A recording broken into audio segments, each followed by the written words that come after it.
Hi everyone, this is Selina. Welcome back to one of my videos.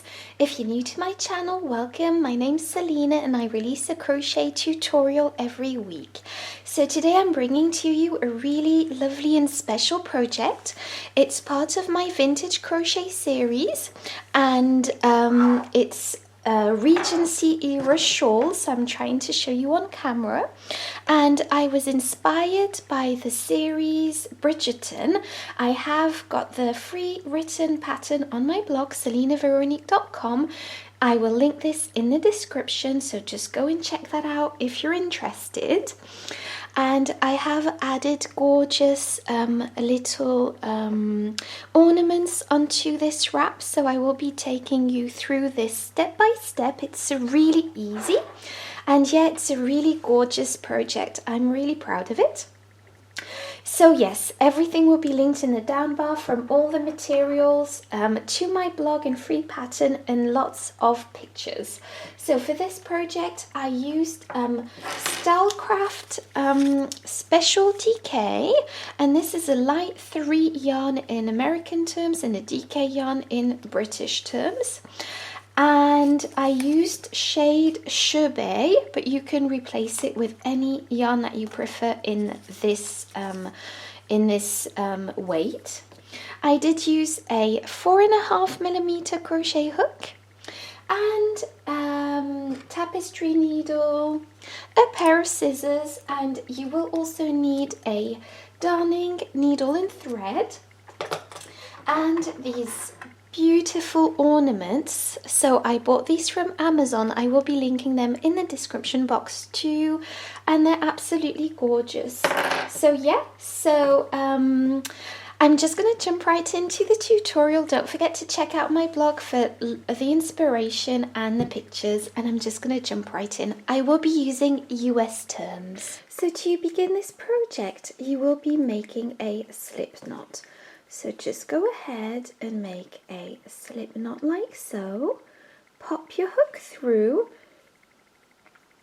and now you will be chaining 55. So just go ahead and chain 55. 1, 2, 3. So I've gone ahead and chained less because I will be making a sample, but the principle is the exact same. So once you've chained 55, you will be counting 1, 2, 3, 4, 5 chains from the hook, and you will be placing a treble crochet into this 5th stitch from the hook. So to make your treble crochet, you will be wrapping your yarn around your hook twice and go directly into that chain like so. Pull up a loop. You've got 4 loops on your hook. Pull your yarn through 2 loops. Pull your yarn through 2 loops again, and pull your yarn through 2 loops one last time, and this creates your first treble crochet. So now you are simply going to be placing a treble crochet into each and every stitch along until you reach the end of this row. So just go ahead and do that. So just go ahead and place a treble crochet into each and every stitch until you reach the end of this row, and I'll get back to you to show you what to do. And this first chain 4 right here counts as a treble. So just go ahead and place your treble crochets all along till the end of this row, and then I'll show you what to do next. Okay, so I finished row 1 of treble crochets, and now I'm just going to show you row 2. So for row 2 you are going to chain 4, 1, 2, 3 and 4, turn your work like so, and this again, the first chain 4 counts as your first treble crochet, so that's your first treble crochet here. So we're just going to go directly into the second stitch. So this is the second stitch, and we're just going to go into that with a treble. So again, create your treble, go into that second stitch directly, and just pop a treble crochet over that. Now go into the next stitch and place a treble over that stitch. And go into the next stitch and place a treble over that.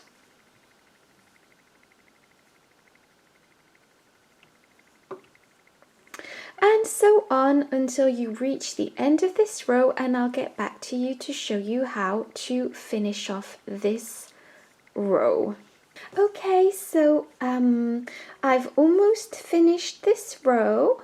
So I've practically finished. I've still got one stitch left to do, and this is a chain 4 from the previous row. So I really wanted to show you this because you do need to place a treble into the top stitch of this chain 4 from the previous row, and this is what row 2 is going to look like. Sorry.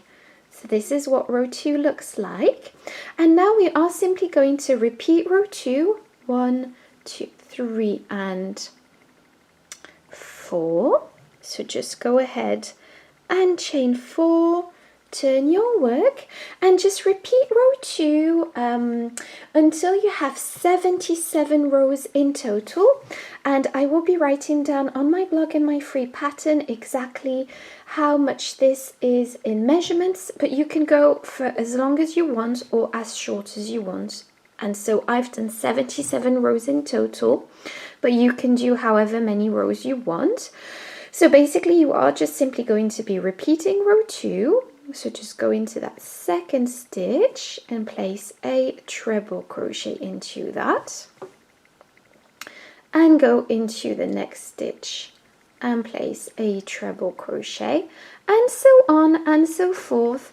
And at the end of this row, don't forget to place a treble into the chain 4 from the previous row, and I'll meet you back to show you how to do the rest of this pattern, because we do have the edging and border to do after that. So I'll let you carry on and I'll meet you back to show you the edging and border. Okay, so I've done 3 rows and I'm now going to show you how to create the border. Obviously your shawl and project will be much larger, but the principle is the exact same. So to create your border, it's very simple. You are going to chain 1, turn your work, and this does not count as a stitch. So basically what you are going to be doing is going into that first stitch here and placing a single crochet into that. So just go ahead, go directly into that stitch and place a single crochet into it. Go into the second stitch and place a single crochet into that, and go into the next stitch and place a single crochet into that, and into the next stitch. So basically just go around this whole project. So do a single crochet until you reach the corner, and then I'll show you what to do then. So just go ahead and place a single crochet all along this row, and I'll show you what to do once we reach the corner. So I've reached the corner and I've not yet placed my stitches in my corner. This is a chain 4 from the previous row.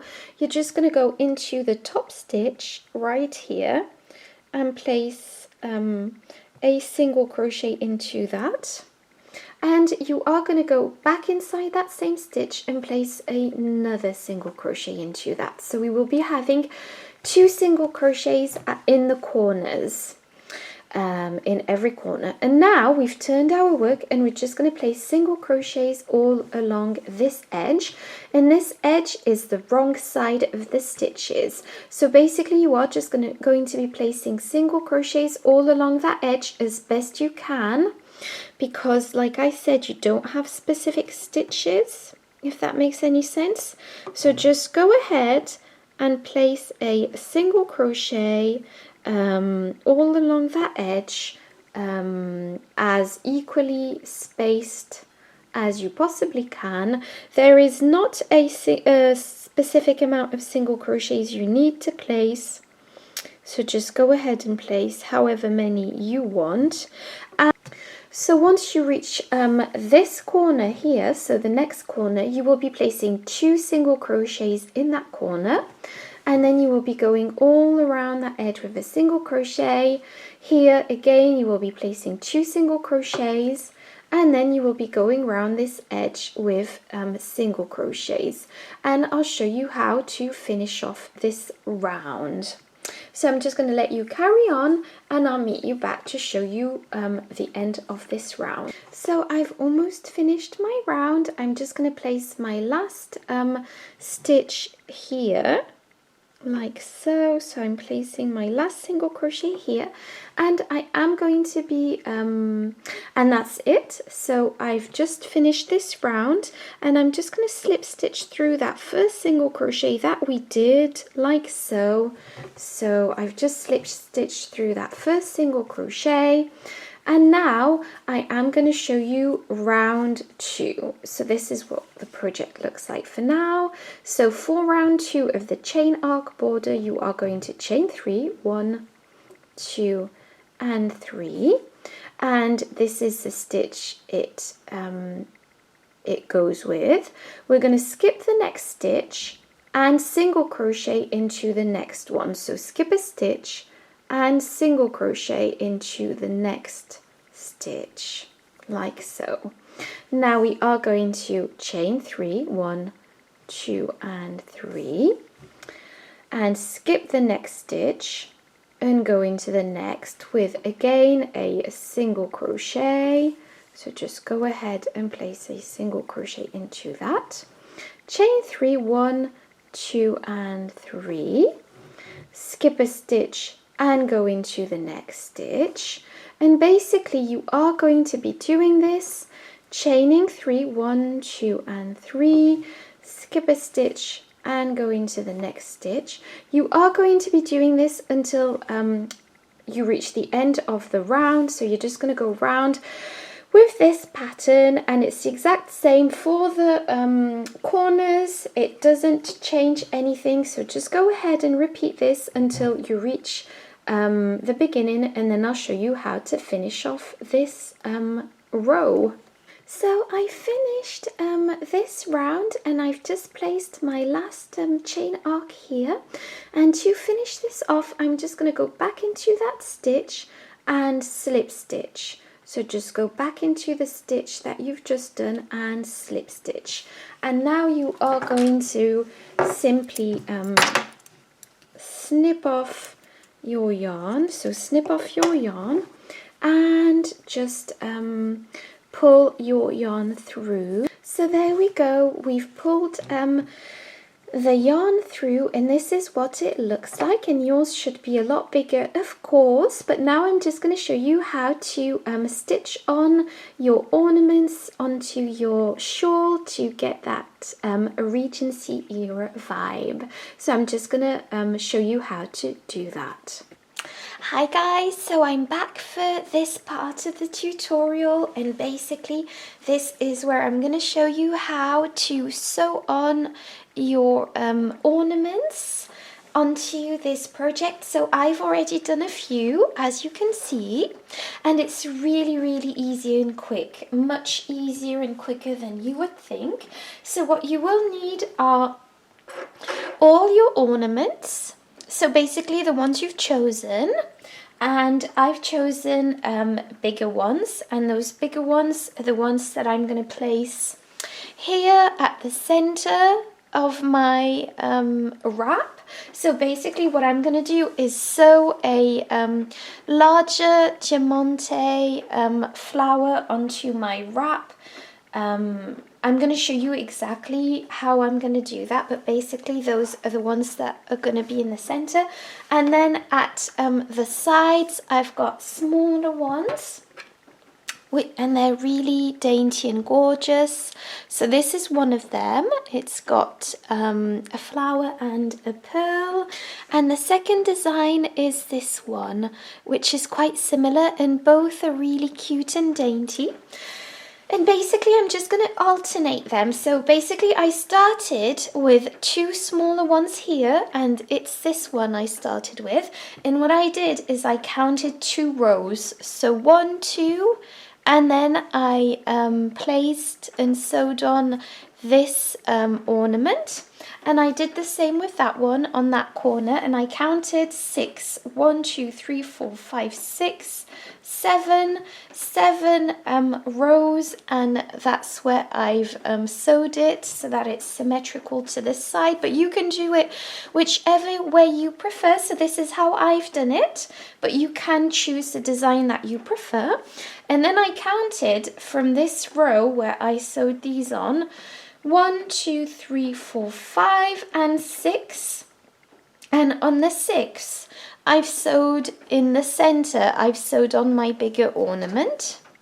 And basically, I skip either 4 or 5 rows before placing my ornaments, just to give it that extra little ends. And this is what I've got for now. So there we go. So 1, 2, 3, 4, 5, and then I've placed these on the 6th row. And then so basically this is what I've done. Again, you can do whichever one that you prefer. And now I'm just going to show you, now that I've explained this, how I actually sew these onto my projects. So now I'm just going to count 1, 2, 3, 4, 5, 6. So I'm going to skip 5 rows and place this on the 6th row. So there we go. This is how I'm sewing this ornament in. I'm going to try and be as clear as possible on camera. It's not always easy. So as you can see, I'm just popping my thread through and going around the center of this ornament. But you can do this any way that you prefer. And I'm just going to secure it really well. So this is what I've got for now. I'm quite happy with how many I've gone through it a few times. I'm just going to turn this round to the back right here. So this is the back, and I'm just going to tie this. I'm just going to go into the project a few times delicately. And I'm just going to tie a knot now, and then I'll just fasten this off. There we go. So just do this. You can do 2 knots. I'm going to do 2 knots. And then I'm just going to take my scissors and snip this off. And this is how we have a beautiful ornament stitched onto the project. So I hope you enjoyed this. Okay, so I've de-zoomed, and basically this is what I've got. And what I'm going to do now is stitch on these 2 small ones in the next row, because this is the other one. So I just want to alternate. I'm going to count 5. 1, 2, 3, 4, 5. And place these on the 5th row. Like I said, I either skip 5 or 4 rows, 4 or 5 rows, and then I just stitch this on, and this is what it looks like. So I'm just going to let you carry this on, and then I'll get back to you. So just do the exact same as me, and then I'll get back to you. So there we go. I've sewed my my ornaments onto my wrap. I absolutely adore this Regency era, really feminine, gorgeous wrap. I hope you enjoyed this tutorial. If you did, don't forget to give me a thumbs up and subscribe. And in the meantime, thank you for watching. Bye bye.